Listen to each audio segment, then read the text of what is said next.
Hi friends, it's Deanna Willison from Our Blooming Catholic Life, and I'm here today to talk to you about a good friend of mine, our mother Clare. So, I'm a secular Franciscan, and so we often say our Father Francis and our Mother Clare. And while we study a lot about Franciscan spirituality, a lot of times Clare's spirituality gets overlooked. But I've been in this wonderful class this week with the Thalir Centre in India in partnership with the Solanus Casey, I'm not sure what the word comes after that, but Solanus Casey Foundation or whatever in Detroit, Michigan. It's with Father William Hugo, who has written a workbook, give me just a second, I turned the page, called Studying the Life of St. Clare of Assisi. There's another one, Studying the Life of St. Francis of Assisi. And what they do is, we've talked about those big chunky monkey books, the early documents of St. Francis. Well, remember, there's one on St. Clare as well. And so in his books, Brother Bill gives us the history and the context for really going in and reading these early documents. It's in the book here a little bit, but it's lovely the way he does it. And so he's been teaching the class. It's been wonderful. If you have an opportunity to host him at an event, it would be amazing. And he's been the formator for like 30 some years for the Capuchins, and so he does a wonderful job of this. So Clare, what are her spiritualities that I'm talking about, and where do we get it from? We get this from her letters to Agnes. So Agnes was Agnes of Prague, not her sister Agnes. She had a sister who took the name Agnes as well, but this was to Agnes of Prague, the daughter of a king. She spurned her royalty. She could have been wed to another royal, but instead she became a poor Clare. Now, I'm not going to go into that story, or if poor Clare is the right topic. That's a whole nother talk. That's a whole nother video, and it's in the course Brother Bill teaches. So I'm not like ripping off his course here. I'm just sharing a little bit more. We have talked about Clare's prayer style in other videos, and I wanted to get back to it. So both her way of gazing, we call it, as well as her mirror spirituality. And then I have a fun little metaphor for us Gen Xers who maybe are having a little trouble with this complex thought. So in the second letter to Agnes of Prague, in line 20, Clare says, "O most noble queen, gaze upon him, consider him, contemplate him as you desire to imitate him." Now, the context of that one little line is a lot more. And again, if you take Brother Bill's class or read his book, you're going to understand it. You can read the documents over and over. But most of us live it in a very simple way, that we compare it to Lectio Divina. In Lectio Divina, we normally read, we meditate, we contemplate, and some have added a fourth step of action, right? Well, Clare has you gazing, considering, contemplating, and imitating. And so I wonder if the modern Lectio Divina, who has that action state as the last one, aren't incorporating some of Clare's spirituality in there. So the read, meditate, contemplate was the monastic way of doing it, because those living in monasteries, most of them could read before they went in to the monastery. They were mostly noblemen, or if they came in and they couldn't read, they were quickly taught to read. But Clare accepted not just noble women into her order, she also accepted the poor, and sometimes a lady would come in with her servant who was released from the bond of servitude, and they would both choose to come in, and so that servant maybe couldn't read. And so what Clare did was a way to include everyone, and I love this especially for secular Franciscans and those around the world who might have multilingual groups. So it can be difficult sometimes to have passages prepared that you want to study in every language. I think the Koreans only got a Catholic edition of the Bible recently, like in the 2000s. So not every language has an official Catholic translation yet. And so the person would then have to learn English in order to be able to read a Bible.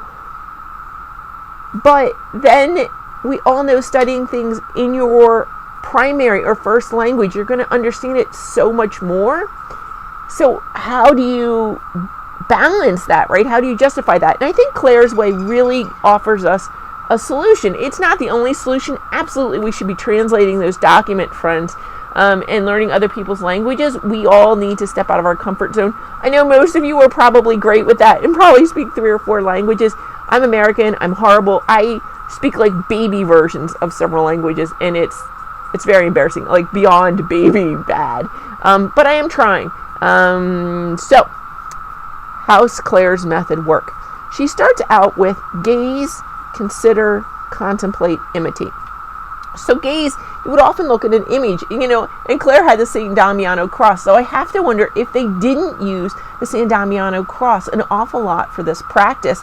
And it's an icon, so icons are really perfect for this because you don't look at an icon, you read an icon. It's full of symbols that are there to signify things. That's what symbols do, sorry. So icons are especially fruitful for this practice, and it may be easier to teach people the language of icons than it is to teach them an entire new language. And so here we have gaze. So it's very visual, right? And you could still do it. Modern people might still use this method. They could be, quote, gazing at a passage. Now, if I'm gazing at a passage, I may choose a shorter passage of the Bible. A lot of people, when they do Lectio Divina, I know, tend to use huge chunks of text. I prefer to use a line, and it should be a line in a passage that I know the context well, because so there's the conundrum right there. If you don't take a large section, you're taking it out of context is the danger. But it is hard to contemplate a larger passage. Contemplate was the wrong word there, kind of. So it's difficult to really get into and meditate and really devour a larger passage in a short time. And so you want to pick something that everyone there is comfortable with if you're picking a Bible passage, which can be difficult. But you could possibly do this with your rule, or you could do it with a piece of music. Hey, you could do Canonical Creatures and have images, an image and the song, and right there's poetry as well. Just saying. Okay, so we're gazing, and you're really spending a significant amount of time, like 2 to 5 minutes at least. I think most people probably spend about 5 minutes really gazing at that picture. I would encourage you to spend about an hour. We did this practice with Father Gainig when I was at Holy Apostles College and Seminary, where you had to find an icon and go sit with it for a full hour.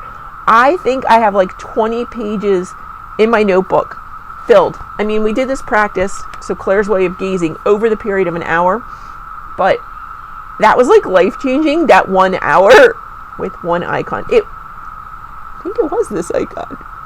It was in a Franciscan church, so I might have picked a different image. That's so funny, I can't even remember. Did I do an image off to the side? So gaze. We're going to gaze at an image. And if you're in my secular Franciscan fraternity, you know I am filling that newsletter up with beautiful images from around the world. Lots of museums, friends, have opened their collection to the world. If you see the letter C and then another C and then a 0 next to it, that means you are free to use that image. There is no copyright. It's Creative Commons 0. You're free to use it. So you want to go to look for images that have that CC0. I know the Walters Art Gallery in Baltimore has it. The Cleveland Museum of Art has a large section, and you can then search for a religious image. It could be a statue. Sometimes it's a photo of a statue. So you can use these images. Put a big computer screen up where you have this image on it, or you could print it out. Printing it out is a little expensive, so using a big screen or somehow casting that onto your TV, whatever you use, or a projector slide, is going to be probably a big way, and then you have it up there for everyone to see. So what does consider mean? It means it's a pretty active form of prayer. So you're using your senses still. So you're not just using your eyes. You were using your eyes initially when you were gazing at that. But now you look up at it and you feel the senses. I had the glorious moment, not at the time, of once sending a pencil through my hand. And so when I look at the wounds of Christ up there, they're not actively, like they're not gory or anything, but I can remember the feeling of when that pencil went through my hand. I remember carrying my hands, how the blood pooled. As I admit, I was kind of staring at him as I was running through the hall. Our school was shaped like the letter C, pretty much, and the biology lab was at one point, and in fact, the nurse's office was at the other. So I was running, and people would ask me what was wrong, and I would have to show them my wounds as I was running through the hallway. And so that memory comes back to me, and I think of that with Christ, showing people his wounds. And so that's a very vivid memory for me, and that's a sensory issue. So you're going on, what's going on here? Like, how does Mary feel in this image? How does John feel? How does that centurion feel? So you're going through and using your senses and imagination to look at the different things, like the dark, empty tomb that runs in the bar across here. It's very, very black, and it's very, very geometric, right? It's a perfect rectangle. And I don't know, just thinking of that dark blackness, like if you've ever been in an MRI tube, I tend to panic a little bit in there. And that blackness, that emptiness that he has risen from. I know the feeling when I get out of an MRI, friends. It is pretty darn glorious. So I'm using my feelings and my senses in the image. At first, I'm just looking at it.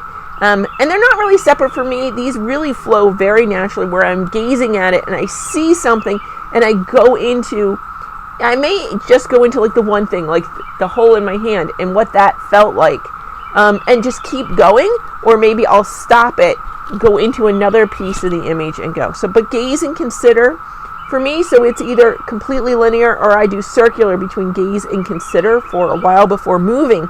And when I move on to the third movement, it is contemplate. Now, when we say contemplate, we're quieting that imagination. We're kind of shutting down most of our senses, and we're just becoming receptive. We are listening for the word of God to move in us. And we all know contemplation is a gift from God. It's not a prayer technique that we can do. So we may sit there quietly and we may not have anything. Is there still value in it? 100% absolutely, because you've been doing the gazing and considering. Even if God does not speak to you in your time when you're trying to contemplate, it's okay. You're just going to sit there and be receptive to any thoughts that may come to you. It may just be a simple movement of your heart. So maybe as I'm looking at that blackness of the tomb, I am moved for the sorrow of Mary, the emptiness of the tomb. And maybe I'm thinking, suddenly my heart is breaking for the bereaved. And so the next step would come pretty naturally after that. Imitate. How would I imitate that? I would comfort the bereaved. Before Jesus died, he gave his mother John as a new son. And he gave John a mother, right? And how beautiful is that Christ looks out for us, but do we do that for others? Do we look after the bereaved? Do we go to the mass and funeral and pray for the souls of the departed? And sure, there is a ministry that's very literal, where you're taking food to the bereaved, you're preparing food for the reception after the funeral, but it can be going to a local graveyard that the church no longer is associated with or nobody takes care of, or organizing a cleanup. I always like to do things in community. So maybe gathering some friends and you spend the day cleaning the graveyard, or just spending time at the different sites and praying for all the people there. That's a lovely ministry. So you would gaze, consider, contemplate, imitate. And how this moves on to the other aspect of Clare's spirituality that people really think of, most images of Clare, she is holding up a mirror, and that mirror reflects Christ. But that's not the depth of it. So while the images that we have, she's holding a mirror, and the mirror is reflecting Christ. Christ is the mirror in her spirituality. And Brother did a wonderful job of explaining that the frame of the mirror is really the incarnation. It is the poverty of it. So it's normally a very simple mirror that you see her holding, but even if it is glorious and gold-filled, it's still his poverty, because we can never imitate the glory that he had in his full form with God in heaven, right? He took on a human form for us, and that human form is the frame of the mirror. And so when you think of it that way, what must it have been like, to have all the powers of God, and now you're in this little human form? And so Christ really is the mirror, and that is containing him, that human form, that frame. And then In medieval times, the mirrors were actually a piece of polished metal, and they were usually, I'm guessing, concave. I think it would go back in a little bit. I'm not sure if it's concave or convex, but it would have a curve to it. So your image isn't really pure, and you can never quite polish metal to the point that it's a perfect reflection. You just can't. We've all seen them, or you've looked at yourself in the back of a spoon. It's not quite your image, no matter how much you polish that. It's never quite right. And that is the humility of Jesus, because he was glorious and perfect and beautiful, and in his humility, we can't completely see him as he is. He is made in the, he's the image of God, and yet we can't quite see him. We can't in this life. In the next life we will, but in this one we can't quite see him, and that's his humility. And in the heart of it all, the center of the mirror is, of course, the love and charity of Christ, the unspeakable passion. And so as you reflect on that mirror, as Clare did, and you're going through these steps, when you gaze at the mirror, that is Christ. When you gaze at the Christ and you really consider and contemplate him and go out and imitate him, you're becoming a little bit more like him. Friends, I like to talk about the book, The Journey to the East, and spoiler alert, giving you a second to stop if you don't want to know anything from the end of the book.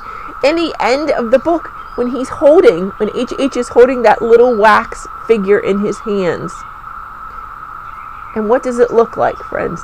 And so that's what it is for Clare. If Clare is perfect, if you see Christ in Clare's mirror, it's because she is perfectly reflecting Christ. That is the goal. As we gaze, consider, contemplate, and imitate Christ, to become more like him, so that when we look into the mirror, we're not seeing ourselves anymore at all. We're seeing Christ reflected back at us. We are reflecting Christ, in fact, to the world. When they look at us, they see Christ. So not there yet, right? But this is a prayer practice and spirituality that can help you get there. Gaze, consider, contemplate, imitate. And my fun little way, if you're still like, I don't get what she's saying, it's okay. I have a fun little, and I know there's a redo of this, so maybe millennials will get this as well. I call it Karate Kid Theology, because I realized when we were talking about this, I was imagining, him standing there, wax on and wax off, and he's looking at Mr. Miyagi, and he's like, he is gazing at Mr. Miyagi because he wants to be like him. We're gazing at that master that we want to be like, and we're looking at him, he's just a guy with a humble job, right? So he's got humility, and he's got a kind of a nice house, but it's also, it's not like he's rich or anything. And here he is having some kid do manual labor for him, so he does have poverty. And the man, in fact, doesn't have a family here, right? And so he is poor, and we're still considering. We're using our senses. We're imagining as we do it. We're kind of miffed, right? But we're still doing it. See how I'm imitating him. I'm doing what he commanded me to do as I'm gazing at him. As I'm considering him. And I'm opening myself up to his advice. Every now and then I ask him for it. That's not really contemplation. Contemplation is a gift from God. But every now and then we're going to ask for that advice. We're going to go and ask for that. We can't help it. We're like, I'm not getting this. Can you help me out here? And God may give us another task to do, right? So as we imitate him, he's like, not quite there yet. We are polishing away the imperfections. Actually, we're not, right? He's giving us something to do that is going to help it polish them off. So the different trials, and he puts people in our life that maybe are helping us to polish that mirror. Maybe they're helping us to soothe off some rough edges. Maybe we're learning patience. What are we doing as we're gazing at Christ and learning from our Master? Wax on, wax off, wax on. Are we looking like Christ yet, friends? Are we doing it? Are we getting there? When we look in there, do we see Christ? Do we see the Master yet? God bless you, friends.